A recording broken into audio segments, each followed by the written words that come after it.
Bismillahirrahmanirrahim. Assalamualaikum warahmatullahi wabarakatuh.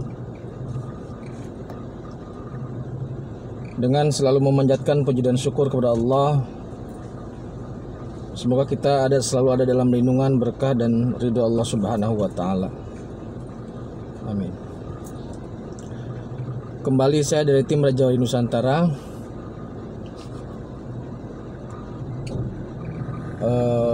Kali ini akan membahas tentang iblis.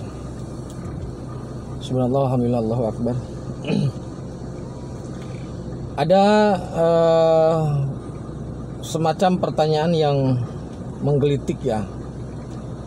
Apakah iblis dan setan itu kalau masuk neraka, apakah mereka itu kepanasan, tersiksa atau tidak?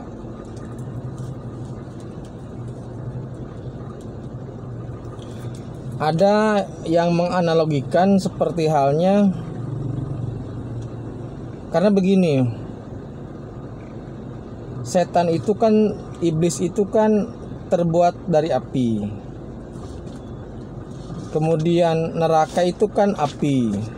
Apakah api ketemu api itu bisa menyebabkan rasa sakit atau tersiksa, kan begitu.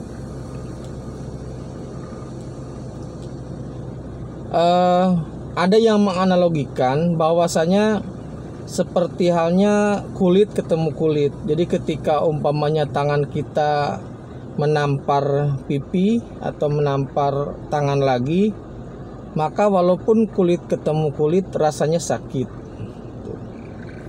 Itu untuk membangun analogi berpikir bahwasanya kulit bertemu kulit pun sakit. Maka api ketemu dengan api pun bisa sakit atau bisa menyebabkan tersiksa.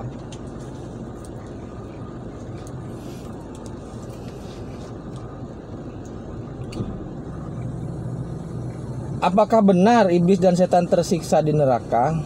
Maka jawabannya adalah setan dan iblis di neraka itu habitatnya, jadi tidak tersiksa. Setan dan iblis itu merupakan makhluk yang taat kepada Allah. Malaikat itu merupakan makhluk yang taat kepada Allah. Jadi dua-duanya merupakan makhluk yang taat kepada Allah, tetapi dalam posisi yang berbeda. Jika dalam sidang skripsi atau tesis atau disertasi, posisi iblis ini dewan penguji, sedangkan posisi malaikat itu semacam promotor atau semacam dosen pembimbing. Jadi pada prinsipnya setan dan iblis itu adalah makhluk yang taat untuk menjerumuskan, makhluk yang taat untuk menggoda, makhluk yang taat untuk menguji manusia gitu. Jadi posisinya itu begini sebenarnya. Pada saat Adam diciptakan, itu kemudian seluruh makhluk diperintahkan oleh Allah untuk bersujud. Malaikat bersujud kecuali iblis. Nah, pada saat proses tersebut, itu sebenarnya penekanannya atau yang harus kita ambil maknanya adalah pada momen tersebut sebenarnya adalah pemisahan antara kanan dan kiri, pemisahan antara malaikat dan setan dan iblis. Pemisahan di situ maksudnya pemisahan dalam arti tugas dan fungsi. Jadi Adam itu sebenarnya memang diciptakan salah satunya ya untuk itu. Memang takdirnya memang seperti itu.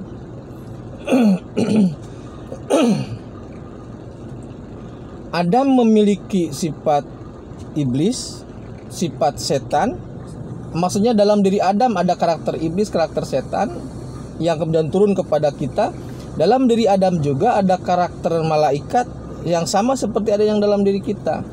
Tapi iblis, setan tidak memiliki karakter malaikat. Malaikat tidak memiliki karakter iblis. Makanya fungsi dari manusia itu memisahkan yang hak dan yang batil gitu loh.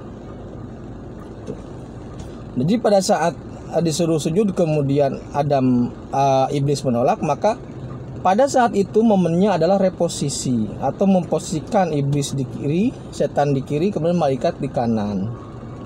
Makna kanan di sini pokoknya dipisahkan dua sisi saja.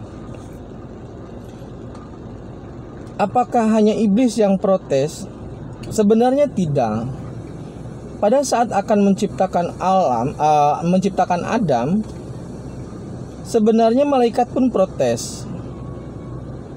Malaikat bertanya, apakah engkau tidak takut mereka akan menumpahkan darah di bumi itu, sementara kami terus bertasbih memuji engkau ya Allah.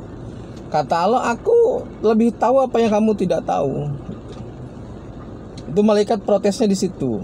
Nah, tapi waktu itu belum dipisahkan. Nah, pada saat disuruh sujud ketika Adam sudah diciptakan, barulah dipisahkan.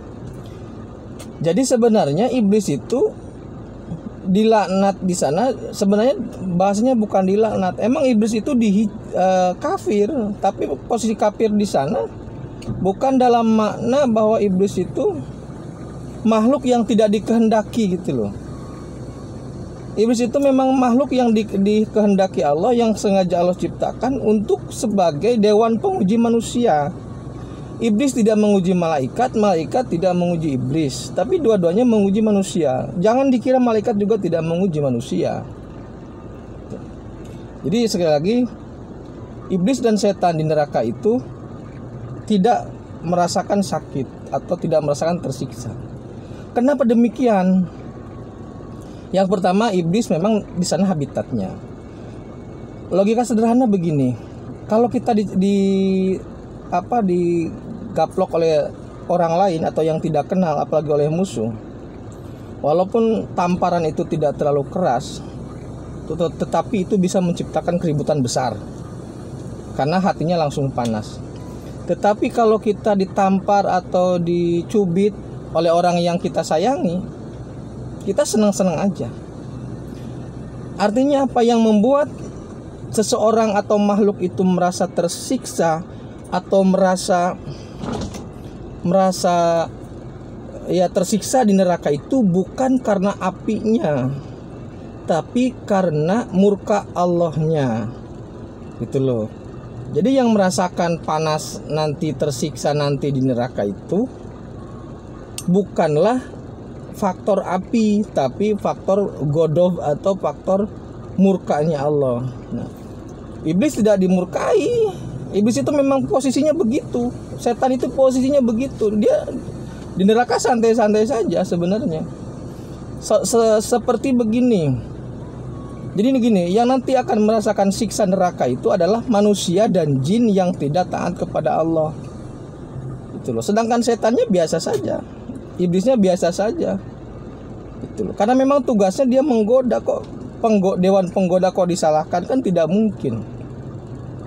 Gitu. Jadi dewan penguji tidak akan disalahkan oleh rektor. Tugasnya menguji kok disalahkan kan gitu. Nah, seperti halnya di penjara. Di penjara itu yang merasa tersiksa atau merasa tertekan kan yang di penjara orang-orang yang bersalah. Kalau yang tidak merasa bersalah walaupun masuk penjara tidak masalah. Sipir, petugas penjara, petugas lapas tiap hari di penjara dia. Bisa 10 tahun, 20 tahun masuk penjara. Tapi kan di sana dia tidak dimarahi, malah dikasih honor kan, digaji kan.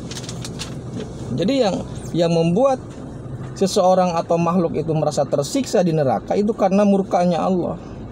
Nah, yang akan merasakan murkanya Allah adalah manusia dan jin karena ditaklid atau diharuskan beribadah. Gitu. Jin dan manusia itu diharuskan beribadah. Maka jika tidak beribadah, mereka akan merasakan murka Allah di neraka. Jin terbuat dari api, tapi karena dia tidak beribadah, dia merasakan murka. Setan memang tidak ditaklid ibadah, tidak ada hukum yang mengharuskan setan ibadah, tidak ada. Tidak ada hukum yang mengharuskan iblis ibadah, tidak ada. Memang tugasnya menggoda. Jadi iblis di neraka, setan di neraka santai-santai saja sambil melihatin manusia yang sedang disiksa gitu loh. Jadi pasti iblis ditanya kan sama SP, Iblis, gimana neraka, nyaman gak? Biasa aja. Nah kalau sekarang iblis masukin ke surga gimana? Ya sama aja, nggak ada efeknya. Posisi iblis di neraka biasa sama seperti halnya posisi posisi malaikat di surga. Tidak ada efeknya, gitu loh. Tidak ada efeknya. Nah oleh karena itu hati-hati jangan tergoda, hati-hati jangan terjerumuskan oleh iblis, karena iblis itu memang tugasnya menggoda. Setan itu tugasnya menggoda, gitu loh.